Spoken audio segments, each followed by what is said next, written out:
అలిపిరిలోని శ్రీ వెంకటేశ్వర శిల్ప శిక్షణ సంస్థను కూల్చేందుకు TTD board నిర్ణయం తీసుకుంది. అక్కడ భక్తుల కోసం టౌన్షిప్ నిర్మించాలని టీటీడీ చైర్మన్ బిఆర్ నాయుడు స్వయంగా ప్రతిపాదించారు.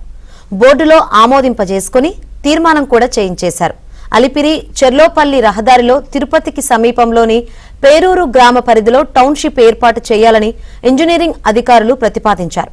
ఇక్కడ టీటీడీకి ఖాళీగా 20 ఎకరాల భూమి ఉంది. తిరుమల కొండపైకి వెళ్లే దారికి సమీపంలో ఉంది. భక్తులకు సౌకర్యంగా ఉంటుందని ప్రతిపాదించారు. ఇది వద్దనుకున్నా అందుబాటులో ఇంకా చాలా భూములు ఉన్నాయి. అధికారుల ప్రతిపాదనకు పూర్తి విరుద్ధంగా టీటీడీ చైర్మన్ బిఆర్ నాయుడు నిర్ణయం తీసుకున్నారు. ముందస్తు ప్రతిపాదన చర్చ లేకుండా బోర్డులో అధికారులు ఉంచిన ప్రతిపాదనకు సవరణ చేశారు. ఎస్బీఐటీ ఎస్ఏ కాలేజీను కూల్చేసి అక్కడ టౌన్షిప్ కట్టేలా తీర్మానం చేశారు. దీనిపై ఎన్నో సందేహాలు వ్యక్తమవుతున్నాయి.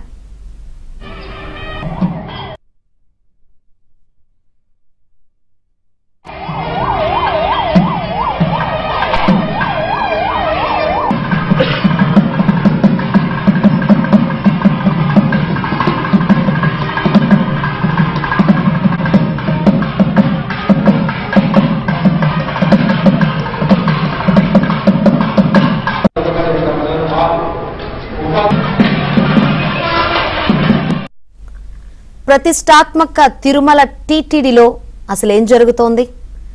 టీటీడీ పాలక మండలిలో సభ్యులు అధికారులు ఏం చేస్తున్నారు? ధర్మ పరిరక్షణ సంస్థ అయిన టీటీడీ బోర్డులో నిబంధనలు ఎందుకు ఉల్లంఘిస్తున్నారు?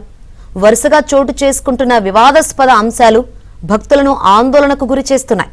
ఇటీవల మాజీ మంత్రి యనమల ప్రైవేట్ ఆలయాన్ని టీటీడీ పరిధిలోకి తీసుకురాగా మొన్నటికి మొన్న బోర్డు సభ్యుడిగా ఉన్న జంగా కృష్ణమూర్తికి చెందిన ట్రస్టుకు కొండపై భూమి కేటాయించారు. తాజాగా అలిపిరి సమీపంలో ఉన్న శ్రీ వెంకటేశ్వర సంప్రదాయ ఆలయ శిల్ప శిక్షణ సంస్థను కూలదోసి అక్కడ భక్తుల కోసం టౌన్షిప్ కట్టాలని బోర్డులో ఆమోదించారు.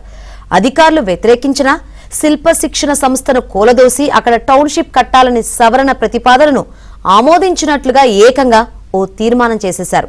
అధికారులు ప్రతిపాదించడానికి పూర్తి విరుద్ధంగా వారు వద్దన్న చైర్మన్ ప్రతిపాదన చేయడం, దాన్ని ఆమోదిస్తూ బోర్డులో తీర్మానం చేయడం జరిగిపోయాయి.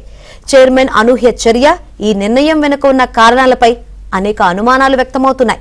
అయితే ఈ అంశంపై చర్చ జరిగినట్లుగా తమకు గుర్తులే లేదని పలువురు సభ్యులు చెబుతున్నారు.